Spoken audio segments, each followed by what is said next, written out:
হিংসা যে মারাত্মক বিষয়, বড় অপরাধ। এই জন্য আল্লাহ পাক রব্বুল আলামিন হিংসার অনিষ্ট থেকে আশ্রয় কামনা করতে বলেছেন।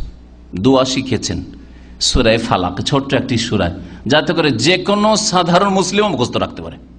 আমিন শাররে হাসিদিন ইজা হাসাদ, আল্লাহ আমি আশ্রয় গ্রহণ করছি। ওই যে কুল আউযু, কুলের পরে আউযু বিরাব্বিল ফালাক, আউযু আমি আশ্রয় গ্রহণ করছি। হ্যাঁ, আমিন শাররিন নাফাসাতি ফিল উকাদ, আমিন শাররে হাসিদিন ইজা হাসাদ, আমি আশ্রয় করবো আউযু মিন শাররি হাসিদিন ইজা হাসাদ ছিল।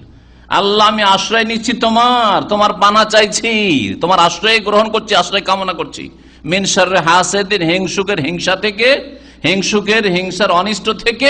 হিংসার তাহলে অনিষ্ট আছে, হিংসার শার রয়েছে, বুরাই রয়েছে। এই জন্য আল্লাহ শাররে হাসিদিন বলেছেন। হিংসার খারাপ দিক থেকে আশ্রয় কামনা করছে, হিংসা করে যাতে ক্ষতি না করতে পারে। এজা হাসাদ, যখন যখন হিংসা করবে, রাত্রে করুক, দিনে 50 বার করুক, যতবার হিংসা করুক, সারা জীবন ধরে হিংসা করুক, ইজা হাসাদ, যখন যখন হিংসা করবে, আল্লাহ এই হিংসার অনিষ্ট থেকে তোমার আশ্রয় চাইছি। আর যে ব্যক্তি আল্লাহ পাকের কাছে আশ্রয় চাইবে খুলুসিয়াতের সাথে, আন্তরিকতার সাথে, নিষ্ঠার সাথে, আল্লাহকে আশ্রয় দেবেন না? জি হ্যাঁ। তো এত বড় অপরাধ যে আল্লাহ পাক হিংসুকের অনিষ্ট থেকে আশ্রয় চাইতে বলেছেন।